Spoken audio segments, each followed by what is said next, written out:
1 माह से ज्यादा अरसा हो चुका था, लेकिन अभी तक मुझे वो खत नहीं मिला था जिसका मैं बड़ी बेचैनी से इंतजार कर रहा था। एक एक लम्हा मेरे लिए अजाब बना हुआ था। वैसे भी इंतजार किसी चीज का भी हो, इंसान को परेशान कर देता है कि जल्द से जल्द इंतजार खत्म हो। बिल्कुल यही मेरी हालत थी। मैं चाहता था कि मैं उड़कर अफ्रीका में पहुंच जाऊं और उस अफ्रीकी जादूगर को तलाश करूं जिसके खत का मुझे शिद्दत से इंतजार था। बात दरअसल ये है कि मुझे नए नए उलूम सीखने का बहुत शौक है। मैं एक मजा हुआ शोबदाबाज हूँ और जादू के कई इंतहाई मुश्किल खेल में बड़ी आसानी से मैं कर सकता हूँ। मैं कुछ अरसा बंगाल में भी रहा था। बंगाली जादूगर दुनिया भर में शोहरत के हामिल हैं और बंगाली जादू की अजमत को तस्लीम भी किया जाता है।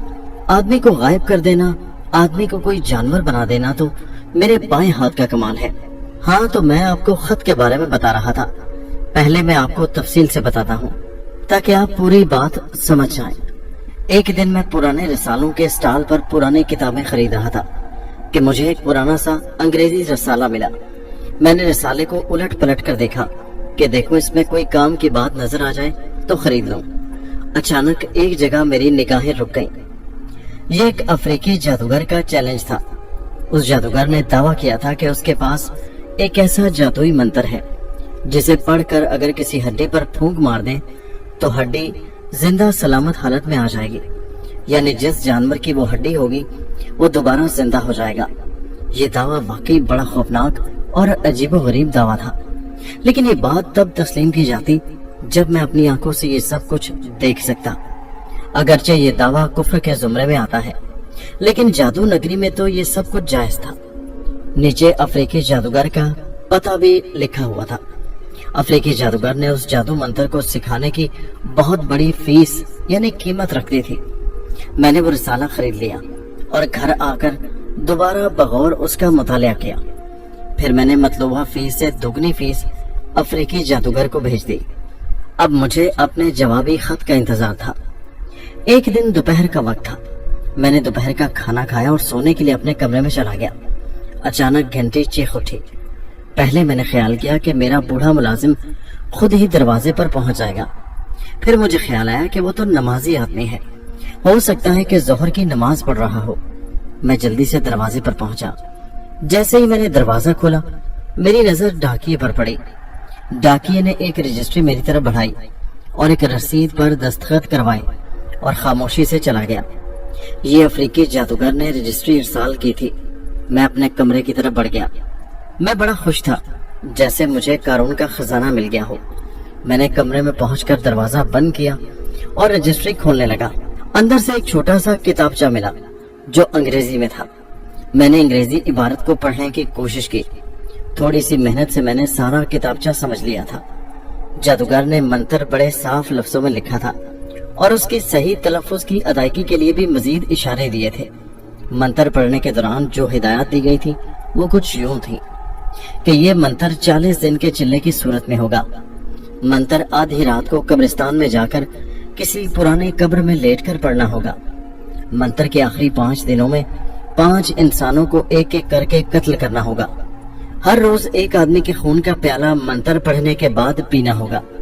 पहली 2 शराइत बड़ी आसान थी, लेकिन तीसरी शर्त पढ़कर मेरे रोंगटे खड़े हो गए। मैंने तो कभी किसी चिड़िया को भी हलाक नहीं किया था, किसी इंसान को भला कैसे मार सकता था। तीसरी शर्त से मैं शशोपंज में मुब्तला हो गया। 5 इंसानों का कत्ल, नहीं, ये मुझसे नहीं होगा। मैंने खुद कलामी की। फिर जहन में ख्याल उभरा कि 5 इंसानों के बदले में मैं कई इंसानों को जिंदा करूंगा, हिसाब बराबर। अगरचे मेरा ज़मीर मुझे मलामत कर रहा था, लानत भेजो ऐसे मंत्र पर। जो हुआ सो हुआ। रुपया पैसा तो आने जाने वाली चीज है, यही समझूंगा जो रकम मैंने अफ्रीकी जादूगर को भेजी थी वो चोरी हो गई थी। फिर मैंने ख्याल किया कि ये तो बुज़दिली है। लोग तो बात बात पर एक दूसरे को कत्ल कर देते हैं। खाना जंगियों में इतने लोग मारे जाते हैं, वो किस हिसाब में कत्ल होते हैं? और मुजरिमों को कौन पकड़ता है? क्योंकि मुजरिम कभी किसी के हाथ लगे ही कब हैं। ये सोचकर मैंने पक्का इरादा कर लिया कि चलो आज रात ही से शुरू कर देता हूँ। मैंने कब्रिस्तान में एक बोसीदा से कब्र तलाश कर ली और बाकायदगी से रात को चिल्ला करने के लिए कब्रिस्तान जाता। दिन जल्दी से गुजर रहे थे।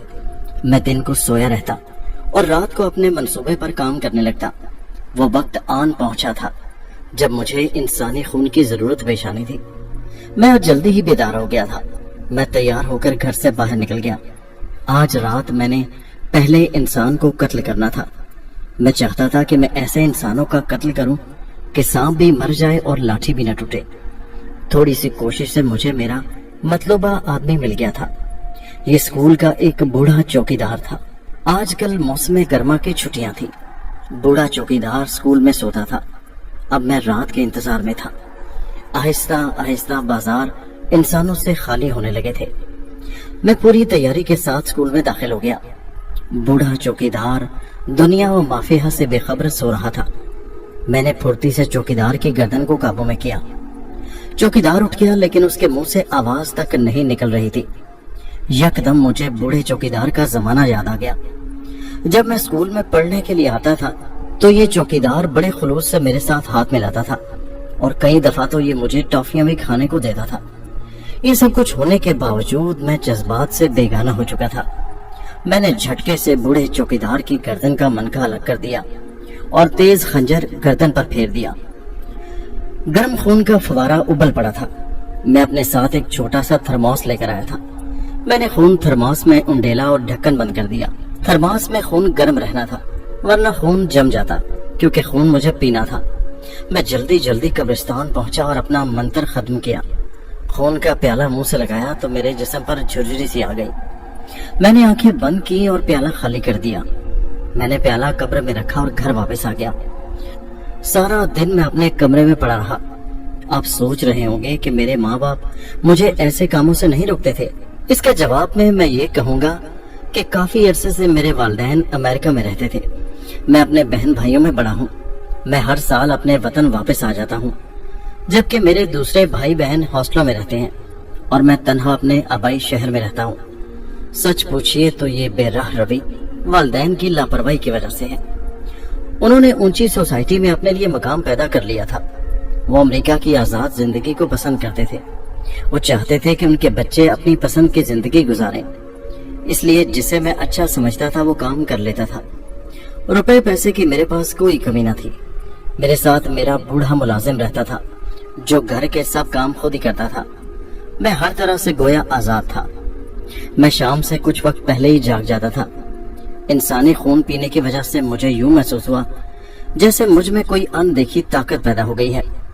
رات کے وقت میں اپنے گھر سے نکل پڑا۔ میرا گھر شہر کے بیرونی حصے میں واقع ہے، جہاں لوگ شام ہوتے ہی چار دیواریوں میں قید ہو جاتے ہیں۔ رات کا وقت تیز گھوڑے کی رفتار سے گزر رہا تھا۔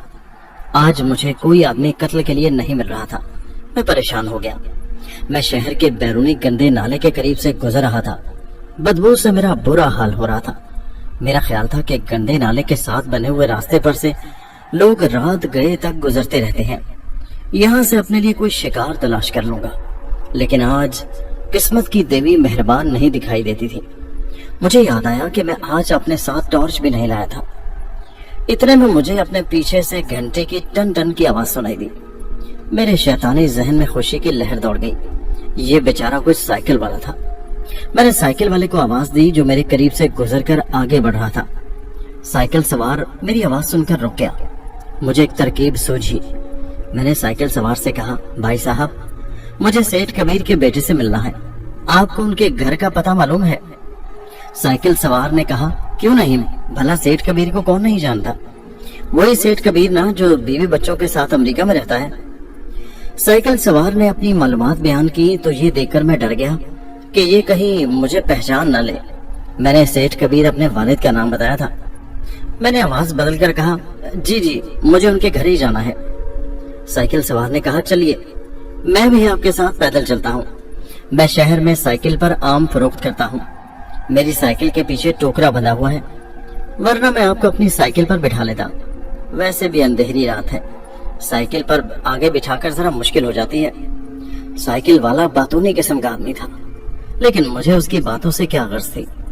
میں نے موقع دیکھ کر جھپٹ کر اس کی گردن قابو میں کر لی۔ سائیکل سوار میرے سامنے کے لیے بالکل تیار نہیں تھا۔ چند لمحوں میں اس بیچارے نے اپنی گردن چھڑانے کی بہت کوشش کی، لیکن چند ہی لمحوں میں سائیکل سوار دم توڑ گیا۔ क्योंकि मेरी गिरफ्त बड़ी सख्त थी। मैंने खंजर से उसकी गर्दन काट दी और थर्मोस में खून डालना शुरू कर दिया। थर्मोस खून से भर गया। मैंने साइकिल उसके सवार को गंदे नाले में धकेल दिया और तेजी से गंदे नाले के पुल की तरफ बढ़ गया। अब मेरा रुख कब्रिस्तान की तरफ था। दूसरी रात की कामयाबी पर मैं बड़ा खुश था। तीसरे दिन में हस्बे मामूल वक्त पर बेदार हुआ।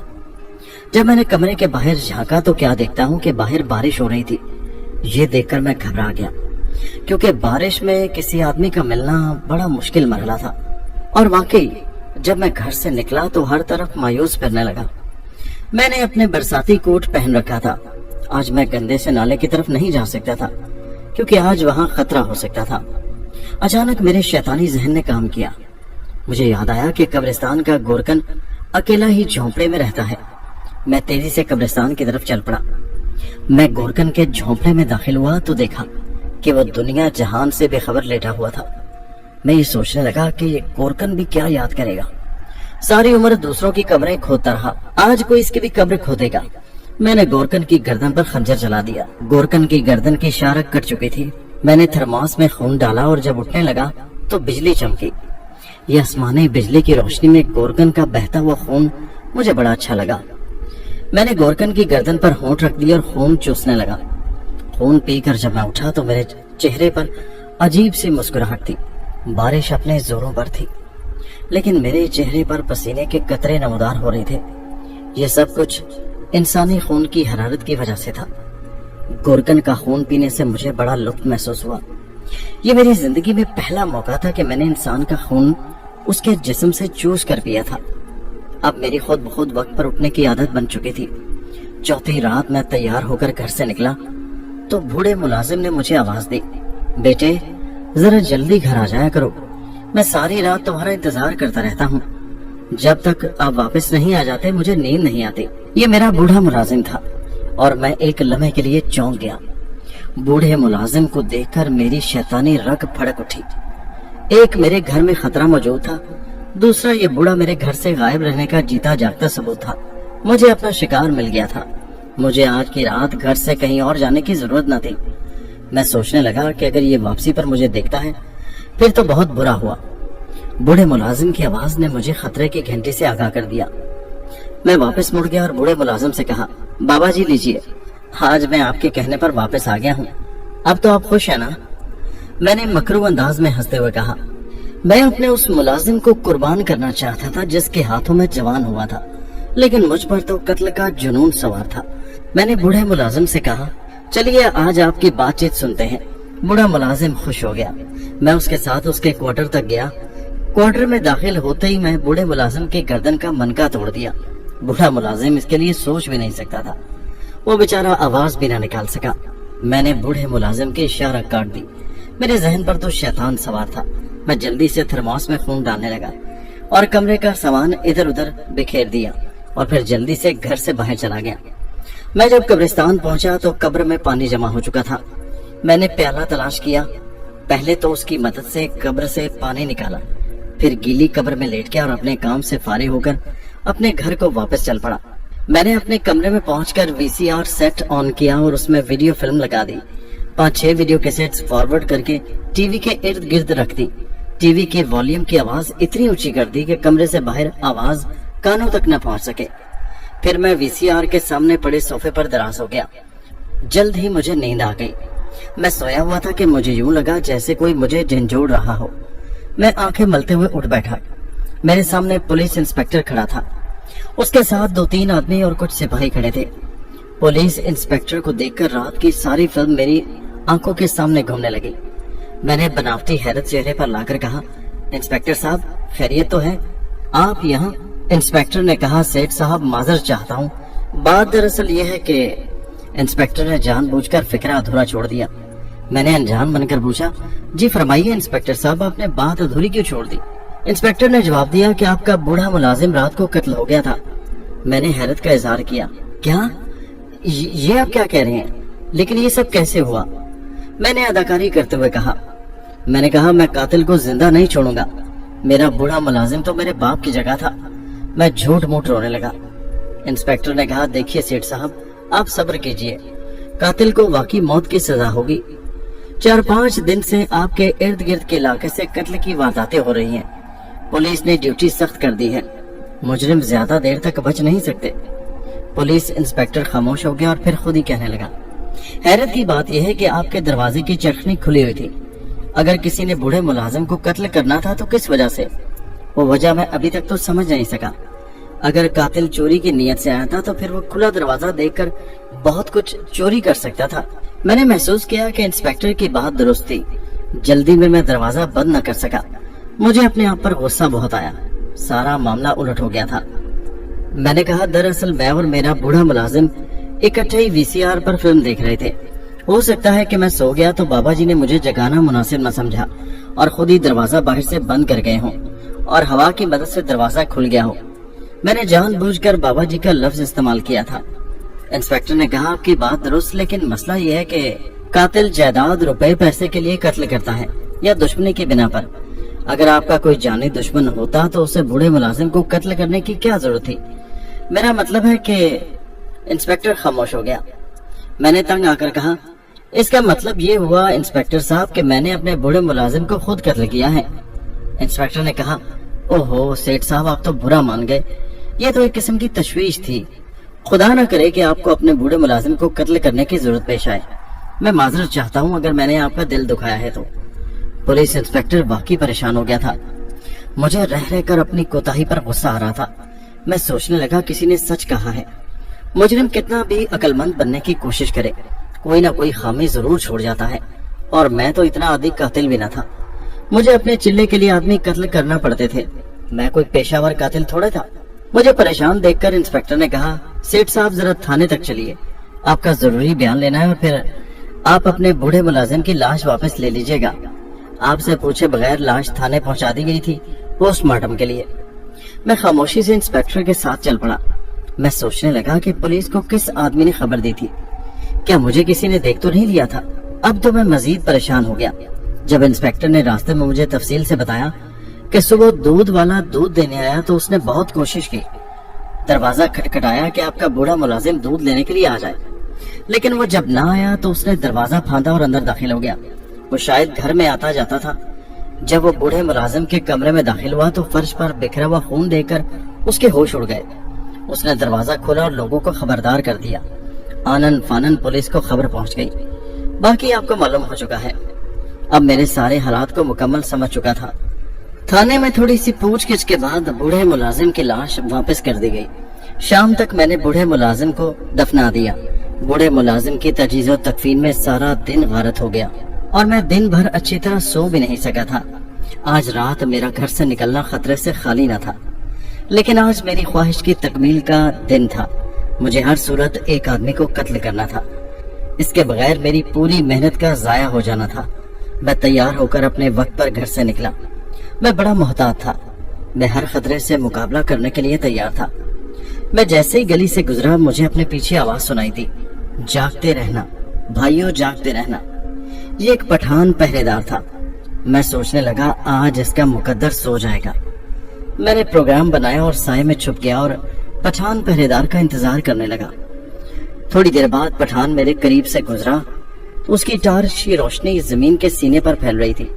मैं अपनी जगह से उकाब की तरह उछला और दूसरे ही लम्हे वो पठान चौकीदार जमीन पर था। मैंने उसे आवाज देने की मोहलत न दी। पठान की गर्दन लुढ़क गई। मुझे यूं लगा जैसे कोई मेरी तरफ आ रहा हो। मैंने तेजी से पठान पर खंजर से वार किया। घबराहट में खंजर पठान के बाजू में पेवस्त हो गया।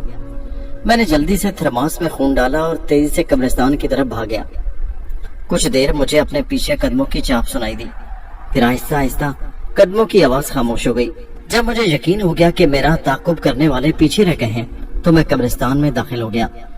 आज इस मंतर की आखिरी रात थी।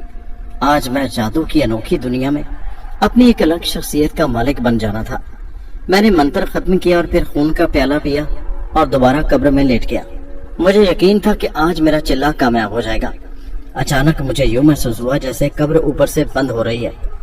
मैं दिल में खुश हो गया कि यह शायद शैतान की तरफ से कोई गैबी इशारा है। सोचने लगा कि अफ्रीकी जादूगर ने इस बारे में कोई तफसील नहीं दी थी और ना ही नाकाम चिल्ले के बारे में बताया था। कब्र का ऊपरी हिस्सा बंद हो चुका था। कब्र में हवा बंद हो गई थी। ये देखकर मेरी खुशी खत्म हो गई। अब तो मेरी सांसें बंद होने लगी थी और फिर मैं न जाने कब बेहोश हो गया। जब मेरी आंख खुली तो मैंने इर्द गिर्द का जायजा लिया। ये एक बहुत बड़ा हॉल नुमा कमरा था। कमरे के दरमियान में आग का एक बहुत बड़ा अलाव रोशन था। आग के चारों तरफ हड्डियों के ढांचे बिखरे पड़े थे। हड्डियों के ढांचे देखकर मैं हैरत से उठकर खड़ा हो गया। मैं सोचने लगा कि शायद ये आलमे बरज़ख में आ गया हूँ और मैं किसी छोटी सी दोज़ख में पहुंच गया हूँ। अचानक ढांचों में हरकत होने लगी और आहिस्ता आहिस्ता ढांचों में जान सी पड़ने लगी। उनकी आंखों के हलकों में दिखाई देता था जैसे आग के दहकते हुए अंगारे जल रहे हों। ये देखकर मैं कांप गया और वो ढांचे मेरी तरफ बढ़ने लगे। ढांचे चलते हुए बड़े खौफनाक दिखाई देते थे। ये देखकर मेरे रोंगटे खड़े हो गए।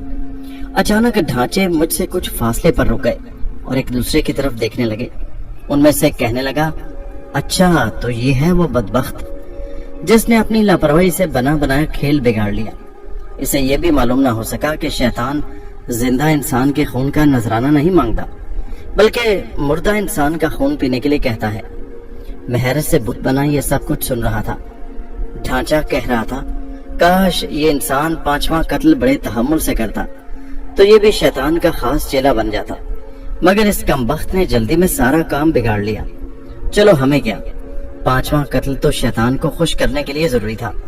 अब 5वां कत्ल इसी बदबख्त इंसान का ही कर डालते हैं। ये सुनकर मेरी रूह फना हो गई। मैं अभी जिंदा था। दूसरा ढांचा बोला, आहा, इंसानी खून पिए हुए मुझे भी बहुत दिन हो गए हैं। फिर ढड्डियों के ढांचे खुशी से चीखने चिल्लाने लगे। पूरा कमरा उनके कहकहों से कांप उठा। मैं उन्हें देख रहा था, फिर वो मेरी तरफ बढ़ने लगे। अचानक मेरे दिल में आवाज आई, ऐ बेमुराद इंसान, मरने से पहले अपने गुनाहों की तौबा कर ले। गलती इंसान से हो जाती है, लेकिन खुदा की रहमत से मायूस नहीं होना चाहिए। अगर सच्चे दिल से तौबा की जाए तो जरूर तौबा कबूल होती है। अगर ये सब कुछ खौफ की वजह से हो रहा था, लेकिन मेरा दिल मुतमईन हो गया कि मैंने शैतान के आगे गिड़गिड़ाकर माफी नहीं मांगी, बल्कि अपने रहमान के आगे सर झुका दिया है। मैंने आंखें बंद कर ली। मैं हैरान रह गया कि अभी तक ढांचे मेरे करीब क्यों नहीं आए। मैंने डरते डरते आंखें खोली। ढांचे मुझसे आध गज के फासले पर खड़े थे और मुझे देख देख कर उनकी आंखों के अलाव मजीद भड़क रहे थे। एक ढांचा बोला, ऐ गुस्ताख, शैतान की दुनिया में खुदा का नाम न ले, वरना हम शैतान के मुजरिम बन जाएंगे। वो हमें कभी माफ नहीं करेगा, खामोश हो जा। मेरा डर ये सुनकर खत्म हो गया था। मैंने चिल्लाकर कहा, ऐ शैतान के खबीस चेलो, याद रखो अल्लाह की रहमत में कोई कमी नहीं है। रहमत के दरिया में मेरे गुनाह धुल जाएंगे। आज मुझे मालूम हो गया है कि मारने वाले से बचाने वाला हाथ ज्यादा ताकतवर है। मुझे कुछ परवाह नहीं कि मेरा अंजाम क्या होगा। शैतान ने मेरी आंखें बंद कर दी थी। खुदा का शुक्र है कि मैं रास्ते से भटका जरूर था, लेकिन मेरा अंजाम गुमराही में नहीं हुआ।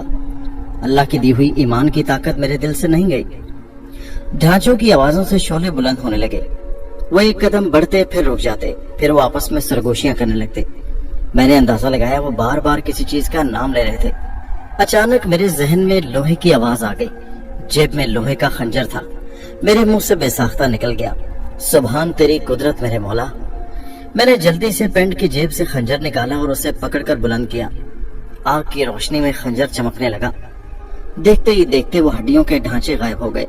फिर आग खुद ब खुद बुझने लगी। उसके बाद एक धमाका हुआ और हर सो धुआं छा गया। जब धुआं छटा तो क्या देखता हूँ कि मैं कब्र में खड़ा हूँ। मैंने खुदा का शुक्र अदा किया कि मेरी जिंदगी बच गई। मैंने इर्द गिर्द का जायजा लिया। सुबह के तकरीबन 10 बजे का वक्त था।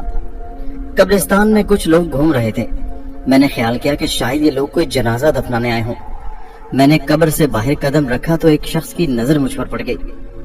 उसने फौरन अपने दूसरे साथियों को भी पुकार कर मेरी मौजूदगी के बारे में बताया। चंद लम्हों में मेरे इर्द गिर्द लोग जमा हो गए। उनमें पुलिस इंस्पेक्टर भी था। ये सब लोग सफेद वर्दी में मलबूस थे। पुलिस ने मुझे गिरफ्तारी देने के लिए कहा और मुझे बताया कि उन्हें मेरे घर से अफ्रीकी जादूगर का खत मिल गया है और तुम्हारे 5 कत्ल की रिपोर्ट भी बन गई है। उसने मुझे ये भी बताया कि वो पहरेदार जो 5वां कत्ल मैं करना चाहता था, वो पहरेदार दरअसल एक पठान नहीं बल्कि पुलिस का आदमी था। वो तो उसकी किस्मत अच्छी थी कि उसकी जान बच गई। यहाँ कब्रिस्तान में मुझे तलाश करने के लिए आए थे, लेकिन उन्होंने सारी कब्रें छान मारी थी, लेकिन उन्हें मैं नहीं मिल सका। मुझे याद आ गया कि जिस कब्र में मैं लेटा था उसका ऊपरी हिस्सा तो बंद हो चुका था। یہ لوگ واپس جانے والے تھے کہ ان کی قسمت ان پر مہربان ہو گئی اور میں ان کے ہتھے چڑھ گیا۔ میں نے اپنے خلاف الزامات کو کوئی اہمیت نہیں دے سکتا تھا۔ افریقی جادوگر کا خط محض ایک مفروضہ ہو سکتا تھا، البتہ پولیس کے آدمی کے بیان پر کچھ ہو سکتا تھا، لیکن وہ بھی اتنا سنگین مسئلہ نہ تھا۔ میں نے خود ہی اقبال جرم کر لیا۔ میں شیطان کی دنیا سے تنگ آ گیا تھا۔ میں جھوٹ کا لبادہ اتار دینا چاہتا تھا، کیونکہ رحمان کی دنیا سب سے بڑی ہے۔ ویسے بھی اندھیری رات کا خاتمہ سورج کی ننھی منی کرنیں کر دیتی ہیں، رات کتنے بھی سرکش اور ظالم ہو۔ مجھے عمر قید کی سزا سنا دی گئی، کیونکہ میں نے 4 افراد کو تو قتل کر دیا تھا۔ ایک تو میں جوان تھا، دوسرا مجھے پاگل قرار دے دیا گیا۔ میرے والدین تک مکمل تفصیلات بھیج دی گئی۔ میں بہت خوش تھا۔ میں نے گناہ کی رسی تھامی تھی، لیکن گناہ کی رسی کو اپنی موت کا پھندا نہیں بننے دیا تھا، اور آخر نیکی کی دنیا بدی کی دنیا پر غالب آ گئی۔ خیر میں فلاح اور شر تو ہے ہی ذلت کی موت، اور آخر شیطان ہار گیا تھا۔